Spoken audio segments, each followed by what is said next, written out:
Do you notice that in the corner? The edge there has a large pool of gold. That's awesome.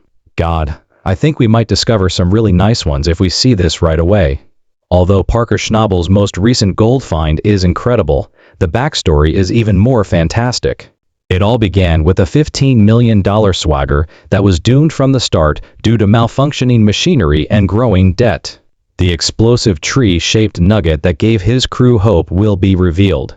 What they had to do to a huge boulder in order to uncover an even greater prize, however, will astound you. In an instant, their greatest triumph would turn into their most expensive error. Frozen agony, frozen fortune. A map was the beginning of it all. A monster score was suggested by a few drill findings from an area of land known as Dominion Creek. This property, which spans 7,500 acres in the Yukon, has a legendary reputation. Miners speculated for years that up to 80,000 ounces of gold might be hidden there. That's over $160 million at today's prices. Parker Schnabel spotted the once-in-a-lifetime chance when the entire operation, the land, the equipment, and the mining camp suddenly come up for sale. He did something crazy as a result. He spent $15 million in it all and moved all of his chips to the middle of the table.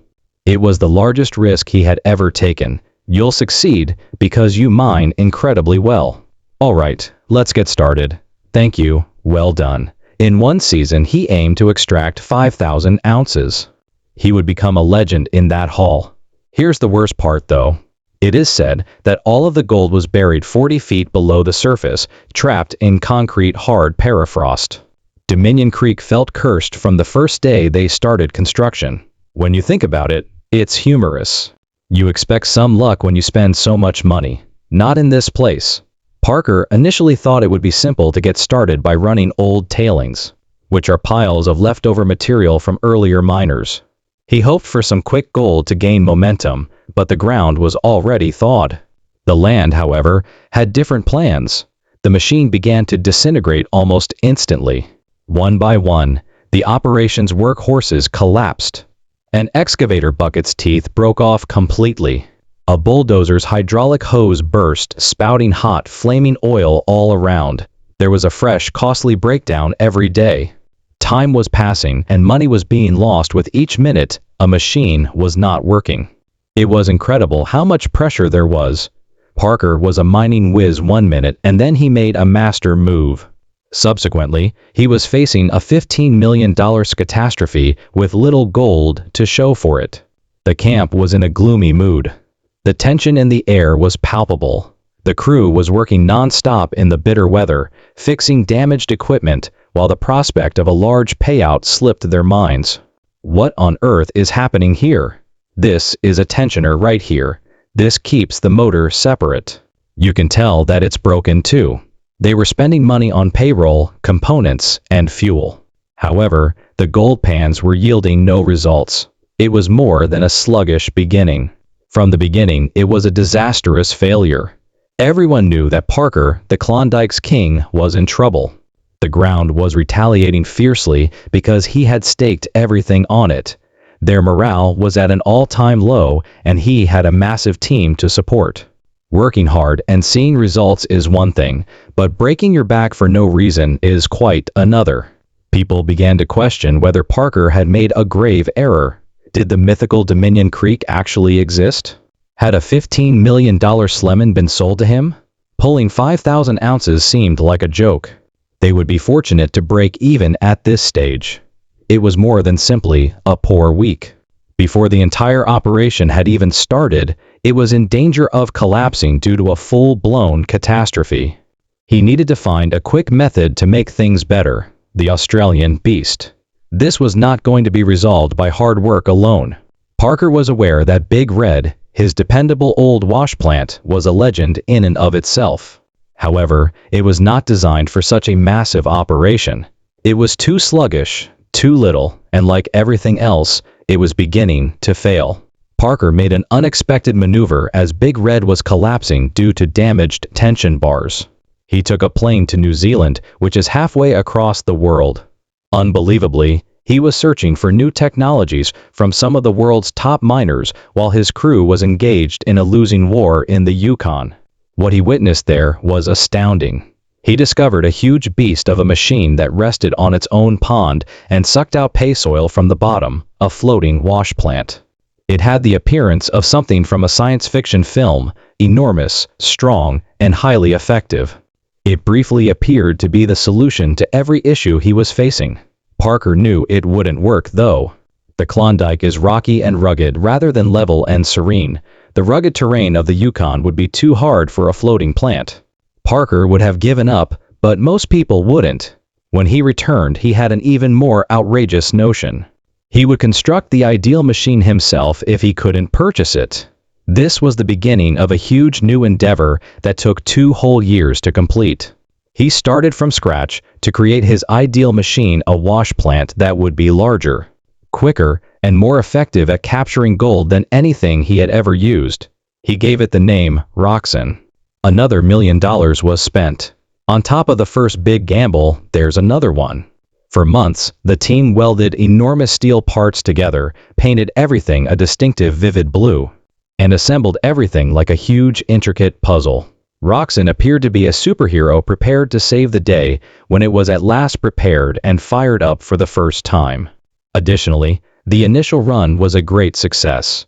They immediately brought in more than 56 ounces of gold. At last, victory. However, the happy times were short-lived. It was quickly shut down when a small wire came loose. Then a large water hose exploded, showering freezing water all over the place. It served as a harsh reminder that the difficulties of the Yukon cannot be overcome by even the newest, most expensive machine. The ground threw the crew another curveball just as they were beginning to feel optimistic. The ideal discovery, the ideal imperfection. The ground gave them a sign just when they were all growing weary of the never-ending battle.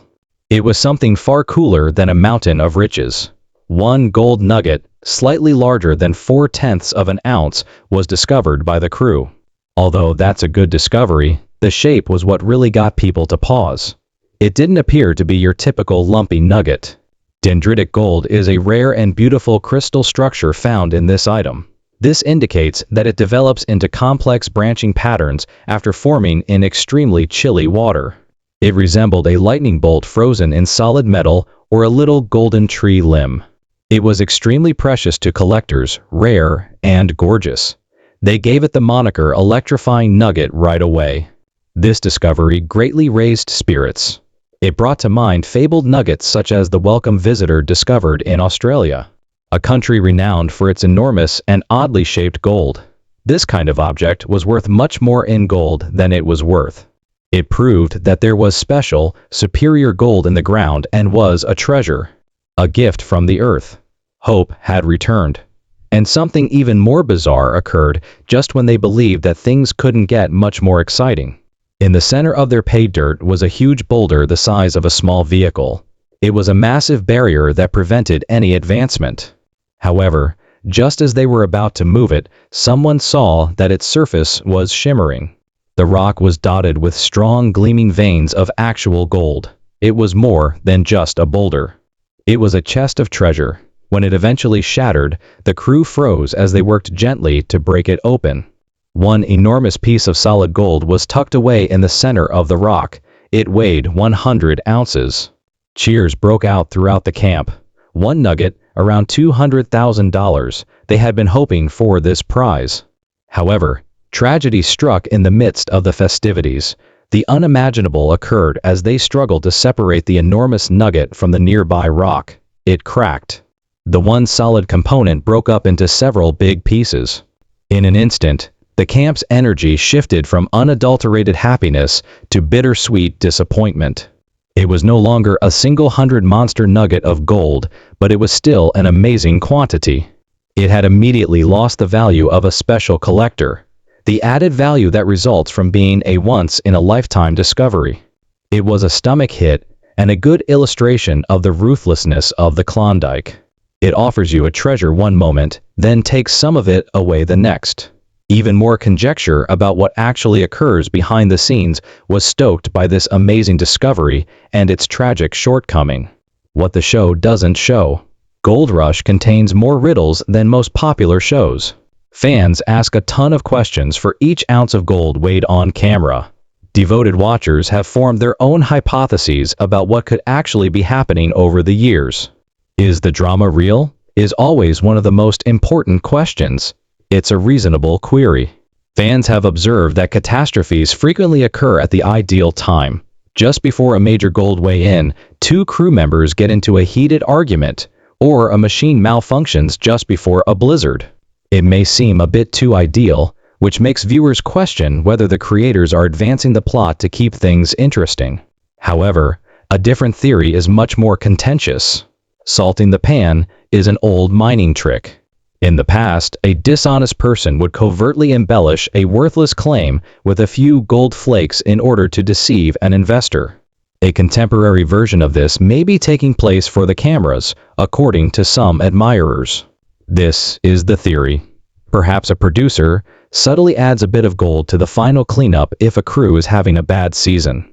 In this manner, the program gets a fantastic story and the crew has a happy ending. Just to be clear, there is no evidence that this has ever occurred. Although it's only a theory, it demonstrates how much viewers consider reality TV to be real. The hidden money theory is even more plausible. Parker spends $15 million in the show. That sum of money is ridiculous. The big question of who is actually paying for all of this is raised by the fact that the show doesn't always explain where it all comes from. According to this belief, there are affluent investors and silent partners behind every team that we are unaware of. In return for a sizable portion of the income, these investors would contribute the millions required for land and equipment. Here's the thing. This theory makes a lot of sense. Given how costly modern gold mining is, these crews' ability to take such enormous risks season after season without going bankrupt would be explained by their strong financial supporters.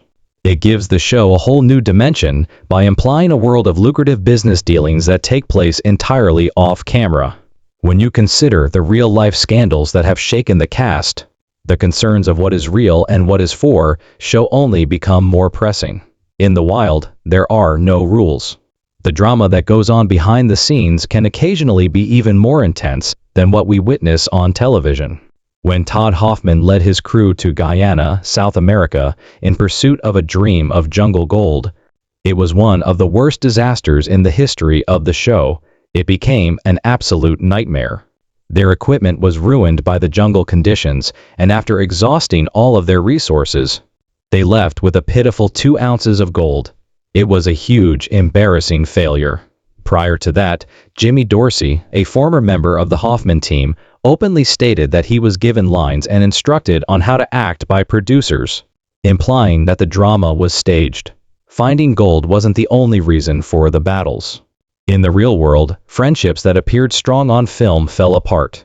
Fans watched Dave Tran and Todd Hoffman collaborate for years. They had a friendship. Tran, however, sued Hoffman's business for money after they split up. It became ugly and demonstrated how even the strongest connections might be broken by the strain of mining. Then there was the startling incident when one of Parker's closest friends, Chris Dumet, who had worked with him for more than 10 years, suddenly resigned. To make matters worse, he started working for one of Parker's main competitors, Rick Ness.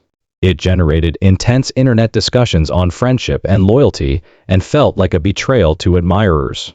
Doesn't it cause you to pause and reflect? You're watching a mining story when you see these chaps on screen. However, what occurs when the cameras are turned off? Is all of this only a high-stakes game for our amusement? Although the 100 nugget break is a dramatic occasion, are we overlooking important details? Was there a way to stop it? Could it be that sometimes the drive to produce quality television results in hasty decisions and expensive errors? The boundaries between the program and reality are blurred by all of these real-life issues, which range from litigation to strained friendships. As a viewer, it makes you question how much of what you're seeing is the unvarnished truth and how much is fabricated to fit the ideal narrative. Ultimately, these miners are operating multi-million-dollar companies under extreme pressure, and the story is as captivating as any nugget they could ever extract from the earth. Was Parker's enormous discovery the result of pure happenstance or just a new episode of a well-planned television series?